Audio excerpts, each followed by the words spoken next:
On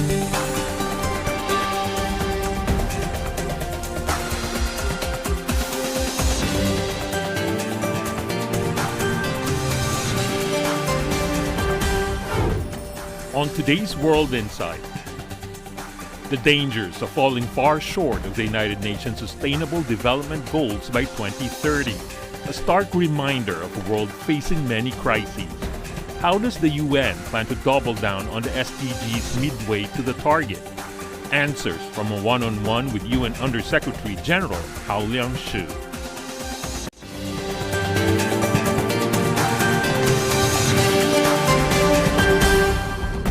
Hello and welcome to World Insight with me, Tian. All member countries of the United Nations adopted the 17 Sustainable Development Goals, known as SDGs, in the year 2015. According to the original plan, the goals need to be achieved by the year 2030. Looking at calendar, this year, the 2030 Agenda for Sustainable Development is standing at midpoint. Though the agenda is a strong promise, a reality check today shows it is in deep peril, and developing countries are voicing more concerns about the lack of progress and even reversing under the combined impacts of climate disasters, conflict, economic downturn, and lingering COVID-19 effects. To discuss more about the challenges and even more importantly, the solutions, I talked to Haoliang Xu when he visits Beijing this month. He was named the UN Undersecretary-General and Associate Administrator of the United Nations Development Program in June this year. He's a veteran of development and international cooperation.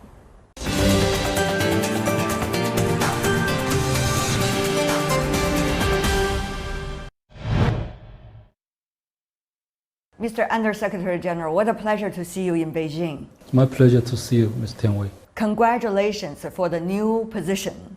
Thank you. We heard from the UN Secretary General back in the month of April in terms of SDG progress report. And here's what he said. He actually sounding an alarm about the lack of progress of Sustainable Development Goals. Progress on 50% is weak and insufficient. Meanwhile, we have stalled or gone into reverse on more than 30% of the SDGs. Now, from April to now, 3 months already. Can you give us an update where we are? What the Secretary General has said is a reflection of the serious lack of progress for the world's effort to achieve the Sustainable Development Goals by 2030. It is a reality check.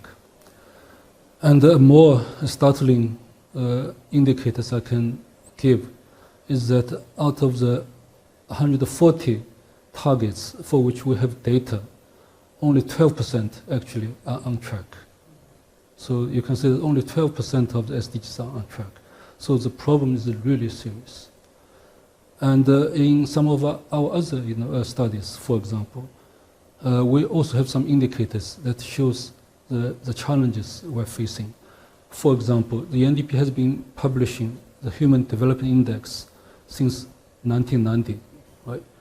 We see that in the last 2 years, 2 years consecutively, we see a decline in the overall human development achievement since we started tracking this data 3 decades ago. And also between 2020 and 2023, as the impact of the COVID-19 crisis, as also compounded by the climate crisis and the impact of the war in Ukraine, 165 million people fell into poverty just over the last few years. So we have really a lot of challenges in this regard. Now, all these challenges are in front of us. They are very clear. But yet, what about our solutions? Do we have clear solutions? But before we get to the solutions, I want to expand a little bit more on what we're seeing today. Yes. Right? What we discussed earlier is some of the indicators, right? But then, more specifically, for example, we see a world that is moving forward, but at very different speeds. So that, I think, is a challenge. Right? For example, at this time, about, let's say, 65 countries in the world are moving forward at, let's say, 4% or more growth rate a year. Right? So they are moving at modestly good speed of growth. Right? But again, about 65 countries are moving at less than 2% of this growth rate. Right? That means they are really experiencing very, very low levels of growth. Right? And about another 55 countries moving between 2 to 4% of the growth rate. Right? That means these countries are moving, but at very different speed. Now, more developed countries, they are dealing with some of the challenges in the macroeconomics that they have faced over the last few years, mainly through the adjustments of the interest rates. Right? So they are able now to pivoting towards trying to lower the interest rate that they have put forward to deal with the inflation. Right? But for a lot of developing countries, in fact, they are dealing with the consequences of the monetary policies of some of the developed countries, such as the U.S., Federal Reserve, and also the European central banks. Right?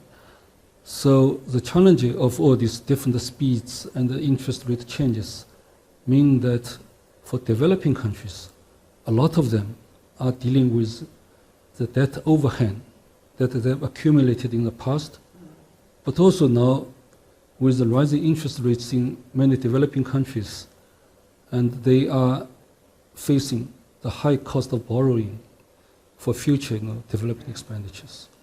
You have been working in the development area for decades. Have you ever seen something like this before? I think we have seen cyclical challenges of many problems, such as the issue of debt crisis in the past. Right? But I would say that this time around, the situation seems to be really serious. Based on our studies in the UN and in UNDP, right? 40% of the developing countries are facing the question of debt distress. That means they are on the verge of not being able to repay the debt service charges, right? Or let alone the capitals of their borrowing. Right? And many developing countries are paying more than 10% or sometimes 20% of their budgets just for debt service, for example. Right? So that makes it almost impossible for them to not only invest in what they needed to deal with every day, let alone spending money for critical transformations that are needed, such as digital transformation, energy transition, and so forth. Right? So actually they were held back by the debts of yesterday, preventing them from planning for tomorrow, while at the same time suffering today.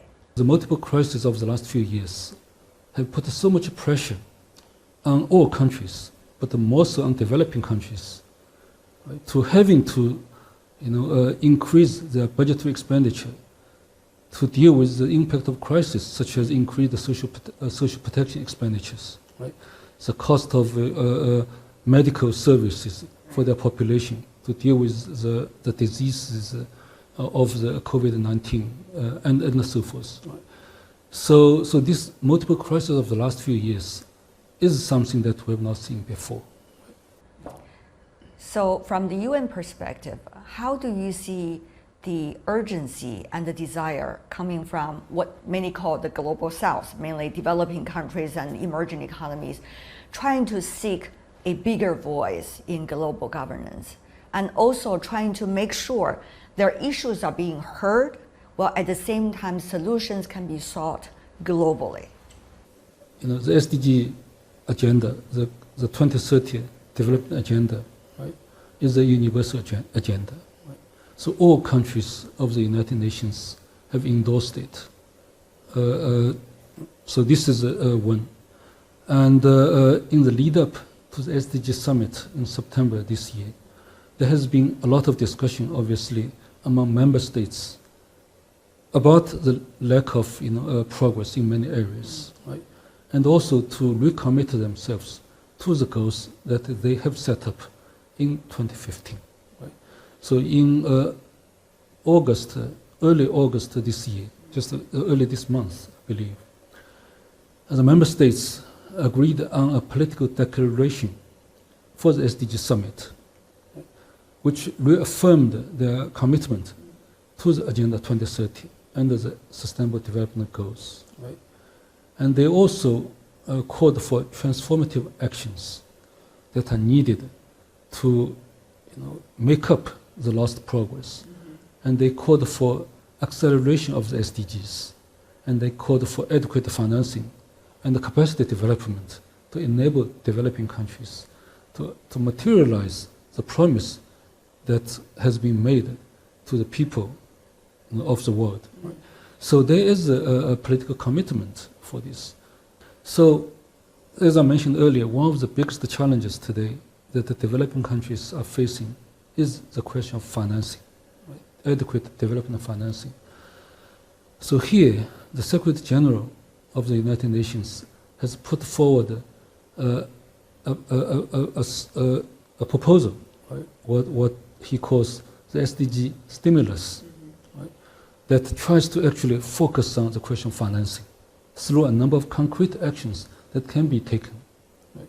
For example, in the first area that he called for in this SDG stimulus is for the world, for especially the G20, the major developed and the major developing countries, to support the resolution of the debt distress of developing countries by taking a number of concrete measures, such as lowering the cost of long-term borrowing, and to, for example, further suspend the payment of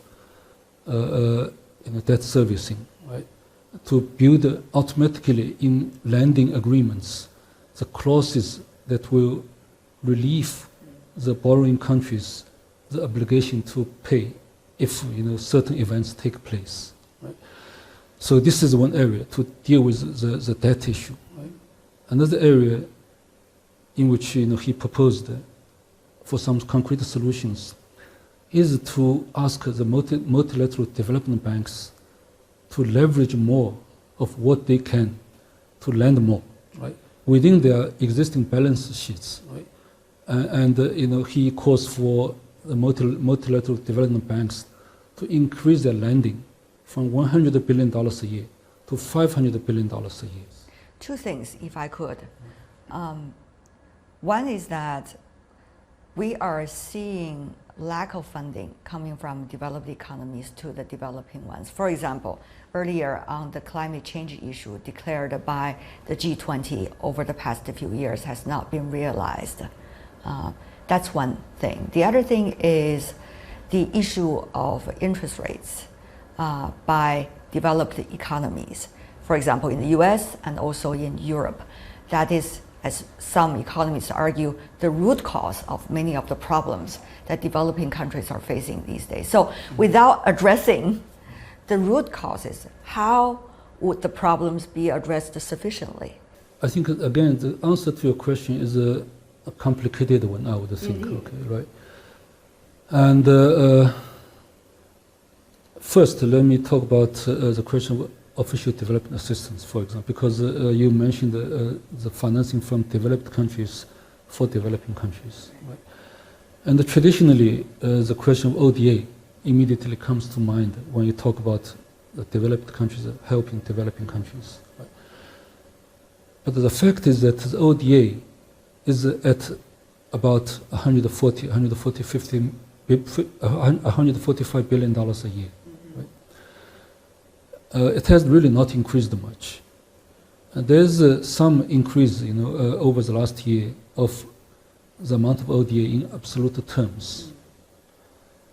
But this increase is mainly because of the residues of developed countries' response to COVID-19 crisis, and also to expenditures at home to respond to the consequences of war in Ukraine. Okay. So the real development cooperation through this ODA has not increased substantially. Right?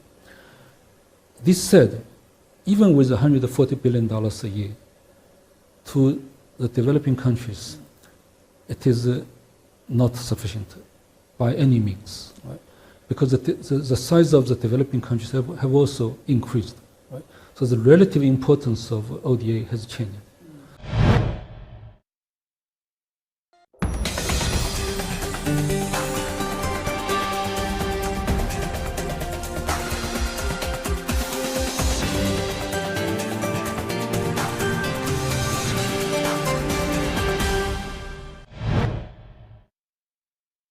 How does the UN, looking at these ever stronger desire and voices coming from the global south, how are their voices are likely to work into the agenda and the pathway toward 2030? This is a big question, I guess, that the midpoint summit in the UN likely to address and should be addressed. Yes, it is a fact that there are quite a few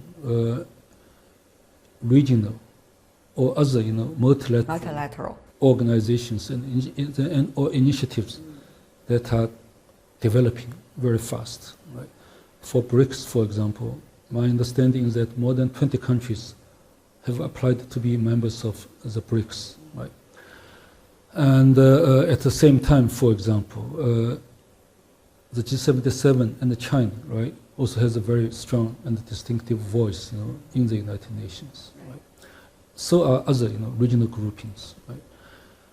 And this said, I would think the United Nations is still the place where all voices can be heard, and all voices have a stage to have their voices heard. Right? So the United Nations is still the most representative international organization that can provide a space for these voices. For all the problems that we talked about earlier, the lack of SDGs progresses, right? I didn't mention some more specific issues, such as the backlash on women's empowerment and gender equality in the world. UNDP just published a report about it recently. Right? For all these problems, the world urgently needs multilateral solutions, because bilateral solutions or regional solutions are not adequate. Right? So for the issues that the BRICS are discussing, for example, the G20s are discussing, right, or other regional groupings are discussing, at the end of the day, you need the support of all membership of the United Nations for this to have the international legitimacy. Right? So I don't think that there's a contradiction between what the regional or other international groupings are pushing for. Right? If they are rooted in the Agenda 2030, right, and in the SDGs, I think we're on the same page. So we need the synergies of all, voices, so that the world, is developing to be more prosperous for everybody, right? Leaving no one behind and to be more peaceful. Not only multilateral groupings or mechanism, but also individual countries. You see some of them are providing new ideas and solutions to their partners. Well, since we are based in Beijing, just provide an example coming from China. China has been providing aspirations like Global Development Initiative, Global Security Initiative, Global Civilization Initiative, while at the same time working with partners on development issues through the Belt and Road Initiative. This is inspirations coming from one country with its partners around the world. So how do you see these efforts coming from individual countries, including China, one of the largest developing countries in the world? And how do you see this is likely to give new impetus of the discussions and the implementations that we are likely to have through UN and other global mechanisms? I think this is only natural that individual countries, especially large, and emerging developing countries, are taking their own initiatives to support global development. I think it is healthy. Right? And we know that the challenges of the SDGs, Agenda 2030, are global. Right? And the solutions also need to be global. Right? The Secretary-General has said very clearly that we need a rescue plan for the SDGs. Right? So we need the effort of everyone, right, to actually, help us deal with the challenges we're facing. You mentioned the initiatives of China, such as Global Initiative, right, which the government has said very clearly is aligned to support the achievement of the SDGs, right? Yes. So I think this is a welcome. I saw you visit to India earlier, and certainly now you are, as a private citizen, visiting China, but certainly you're already working in the office. So how do the travels like these be able to provide you with more ideas and reality check about how developing countries and global south are working today? Yeah, I think the reality, as I mentioned earlier, is that the world is changing, right? In the past, when it comes to development cooperation, it is about developed countries, OECD countries, the Development Assistance Committee countries, providing financing and technology solutions to developing countries. Why this is still critically needed, but the size of the economy, the capacities of developing countries, right, have also increased substantially over the last 40 years. Right? So the nature of development cooperation, the nature of international cooperation has been changing. Right? So what this means to us is that we also needed to look at our role today, right, in supporting the achievement of the SDGs. For example, what the UNDP is trying to do, right, is to look at the complexities of today's development challenges, right, and also try to achieve impact at scale. All the problems we've been talking about, right? For example, I mentioned the gender backslide. Right? The gender-based violence is so serious today, right? And based on our latest studies, women in the world, on average, can only achieve 72% of the potential of men when it comes to their own, achieving their own potential, right? For example, right? And in many countries today, for example, we're asked to deal with, the fact that the city's landfill is full, 20 years ahead of the schedule. So a city of 10 million people have no place to put their solid waste. Right? So some governments are asking us for help. Right? And when it comes to climate challenges, when it comes to urban issues, right, no problem is simple. No single ministry can solve any of these problems. Right? So the issues are all interconnected. The SDGs are interconnected. Right? So what we're trying to do is, what can we do, right, in this situation? Because the traditional single point-based solutions, our governments most likely don't need us. They have their own capacities today. Right? But the challenge that we're all facing is a sense of being stuck today. The governments feel we're stuck somewhere. Right? We're not making progress when we have all the solutions, even when we have money. Right?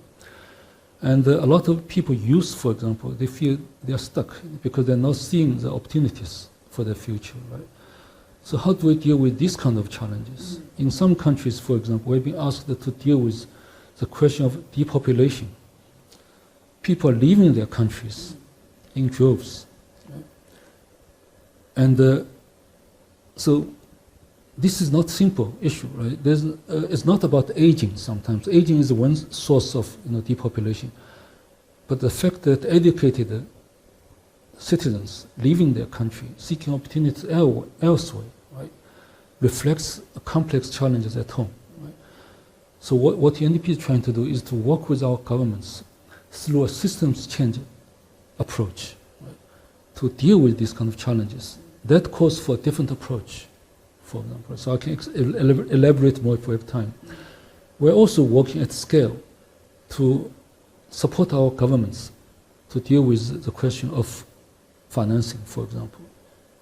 We are supporting at this time 85 countries in the world to develop what's called integrated national financing frameworks, INFFs, that seek to put all sources of financing together to support their stated development priorities, for example.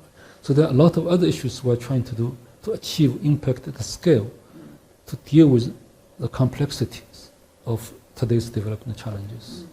At a time when we have so many problems in the world, as we mentioned some of them earlier, people pin a lot of hopes and aspirations to organizations such as the United Nations. Yes. But, as you also mentioned, sir, people are disillusioned by the feeling of being stuck, and also by the lack of progress going on right now. So you have seen the UN, while working as a member of the staff, evolved over the years. So from a historic perspective, how do you see where the UN is? Is it a life and death situation the UN is facing right now? Okay. It's a very hard question to answer in a way. Okay. First, something that is, I would say, within the UN's control, right? Again, take the SDG summit as an example. I mentioned the SDG stimulus plan that Secretary-General has put forward to address the question of financing. But for the SDG summit itself, UN is also putting forward another set of initiatives that's called the high impact initiatives, right? In different areas of transformation that the UN believes can stimulate, accelerate the achievement of SDGs, such as education. There has to be a strong push for education. Right? Jobs, our study has shown that jobs is critical for inclusive growth, right? Not just growth, inclusive growth, that everybody has an opportunity. Right? The areas of energy transition, which provides energy to 700 million people today, I believe, still don't have electricity, right? But also create green jobs in the process. Right?